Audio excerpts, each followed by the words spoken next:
श्रावण शुक्ल पक्ष की तृतीय तिथि को सौभाग्य और मन चाहे वर की प्राप्ति के लिए तीज त्योहार मनाया जाता है।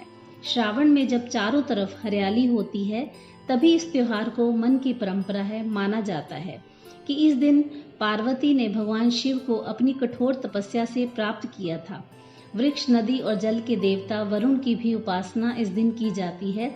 मुख्य रूप से यह त्योहार मन चाहे वर की प्राप्ति का है।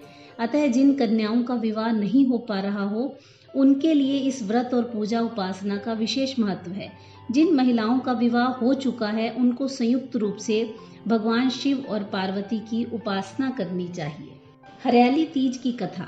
शिवजी ने पार्वती को उनके पुनर्जन्म का स्मरण कराने के लिए तीज की कथा सुनाई थी।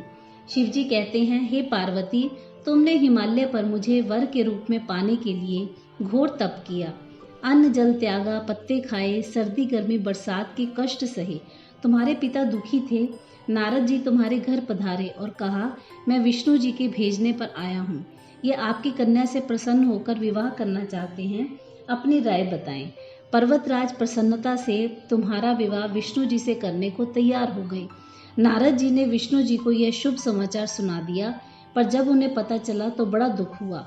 तुम मुझे मन से अपना पति मान चुकी थी। तुमने अपने मन की बात अपनी सहेली को बताई। सहेली ने तुम्हें घने वन में छुपा दिया, जहाँ तुम्हारे पिता नहीं पहुँच सकते थे। वहाँ तुम तप करने लगी। तुम्हारे लुप्त हो जाने से पिता चिंतित हो गए और सोचने लगे, यदि इस बीच विष्णु जी बारात लेकर आ गए तो क्या होगा। शिवजी ने आगे पार्वती से कहा कि तुम्हारे पिता ने तुम्हारी खोज में धरती पताल एक कर दिया है, पर तुम न मिली। तुम गुफा में रेत से शिवलिंग बनाकर मेरी आराधना में लीन रही। प्रसन्न होकर मैंने मनोकामना पूरी करने का वचन दिया। तुम्हारे पिता खोजते हुए गुफा में पहुंचे। तुमने बताया कि अधिकांश जीवन शिवजी को पति रूप में पाने के लिए तप में बिताया है। आज तप सफल रहा और शिवजी ने मेरा वरण कर लिया।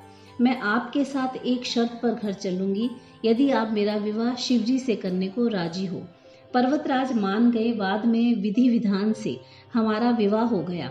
हे पार्वती, तुमने जो कठोर व्रत किया था उसी के फलस्वरूप हमारा विवाह हो सका। इस व्रत को निष्ठा से करने वाली स्त्री को मैं मन वांछित फल देता हूँ।